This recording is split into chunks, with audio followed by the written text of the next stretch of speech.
Mon devoir est de parler. Je ne vais pas être complice. Minuit sera hanté par le spectre de l'innocent qui expire là-bas, dans la pluie à fraise de torture, um crime qu'il n'a pas commis. Meu dever é de falar. Não quero ser cúmplice.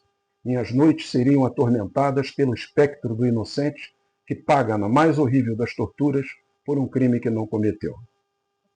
Nessa véspera de julgamento de colegas de farda, e nesse momento em que há tanta gente presa injustamente, jornalistas exilados, congressistas presos, militares presos sem o rito legal necessário, eu tenho a impressão que esse texto cabe bem. Esse foi o primeiro parágrafo do artigo que Émile Zola, o famoso escritor, fez no caso Dreyfus, na França, quando um oficial do exército francês foi julgado e condenado injustamente. É o artigo mais lido na história da França até hoje. Eu acuso o governo por ter se desviado de sua missão constitucional de servir à nação e ao povo. Eu o acuso por ter transformado a política em palco de interesses privados e instrumento de poder faccioso.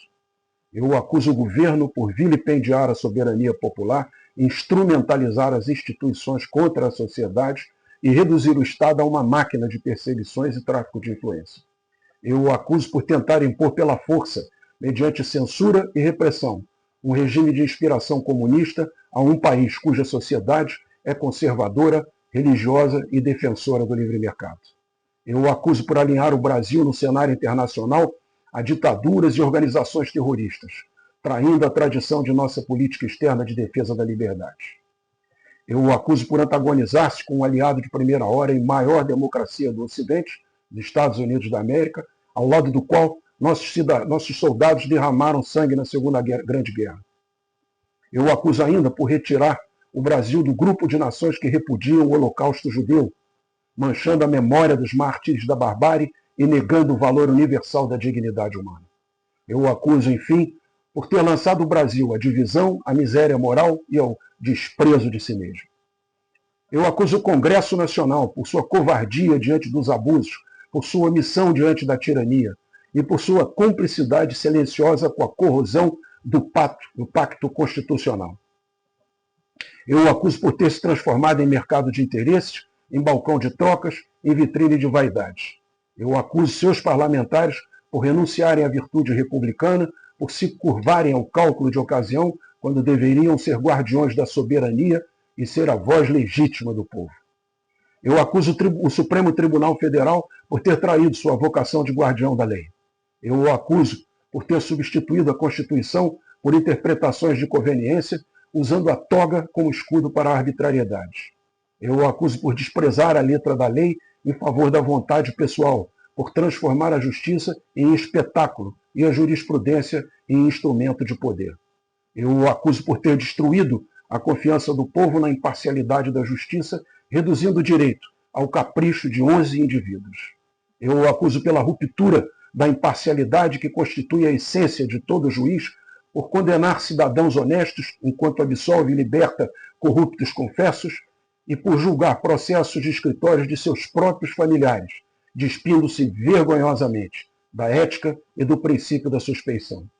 Eu os acuso, finalmente, por vilipendiar a confiança sincera de uma população que enfrenta privações e dificuldades ao se lançar sem pudor a obscenos, promíscuos e caríssimos convescotes internacionais patrocinados por empresas que possuem interesses diretos em casos submetidos ao crivo daquela corte. Eu acuso os comandantes militares por terem confundido disciplina com servilismo, obediência com submissão e honra com silêncio. Eu os acuso e ao Ministério da Defesa por aceitarem o deliberado sucateamento das Forças Armadas e a degradação da capacidade da defesa nacional.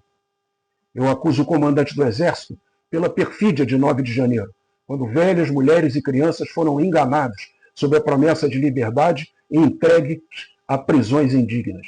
Eu o acuso porque, mesmo reconhecendo o erro, preferiu proteger o espírito de corpo em vez da dignidade do povo, manchando indelevelmente a honra do Exército de Caxias e de Osório. Eu o acuso por permitir que seus subordinados fossem acusados de crimes inexistentes, que tivessem seus direitos aviltados por um falso juiz e por permitir que um honrado oficial e sua família fossem torturados psicologicamente até a delação infame. Eu o acuso por permitir que a farda fosse renegada num processo formal de justiça. Eu acuso o comandante da Marinha pela falta de lucidez e pela subserviência vergonhosa ao afirmar que um bêbado delirante, capaz de colocar a nação contra a maior potência militar do planeta, possui admirável visão estratégica. Eu o acuso por ter envergonhado a tradição gloriosa da Marinha de Tamandaré e Alexandrino de Alencar, reduzindo-a a adereço de bajulação. Eu acuso o comandante da Força Aérea Brasileira por ter obrigado um comandante de unidade a entregar um capacete de piloto de caça, instrumento sagrado de combate, a um corrupto condenado. Eu o acuso por permitir que o comandante de uma de nossas bases aéreas prestasse continência e honras militares a um genocida e narcotraficante internacional. Eu o acuso por não traçar a linha da dignidade, permitindo que a Força Aérea de Eduardo Gomes e Nero Moura fosse reduzida a táxi aéreo e a motivo de chacota nacional.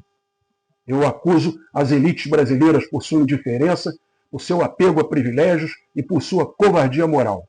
Eu as acuso por abandonarem a nação quando deveriam iluminá-la e por escolherem alianças de conveniência em vez de compromissos de grandeza. Eu as acuso por se contentarem com lucros imediatos enquanto o país se dissolve em corrupção e mediocridade. Eu as acuso por seu cosmopolitismo vazio, que fala em democracia enquanto fecha os olhos para a ruína moral, cultural e econômica da pátria. Eu acuso a sociedade brasileira por seu silêncio, sua passividade e sua complacência. Eu a acuso por se indignar em breves instantes nas ruas, mas recolher-se depois ao conforto da apatia. Eu a acuso por aceitar a mentira como normalidade, a corrupção como regra e a injustiça como hábito. Eu a acuso por permitir que o medo se transformasse em conformismo e que a liberdade fosse trocada por migalhas. Eu acuso porque sei que sem verdade não há autoridade, sem justiça não há liberdade, sem honra não há forças armadas e sem povo não há nação. Eu acuso porque quando o Estado se corrompe, resta ao pensamento livre dizer com voz alta aquilo que todos já pressentem, que a pátria está sendo traída. Eu acuso não para destruir, mas para despertar, porque a acusação é também um chamado à consciência. E só quando a forma e a substância se reconciliarem, quando o Estado voltar a servir a sociedade e quando a sociedade voltar a exigir dignidade de suas instituições, é que o Brasil reencontrará sua força moral. La vérité est en marche, et rien ne l'arrêtera. A verdade está em marcha e nada a deterá. Assim disse Émile Zola.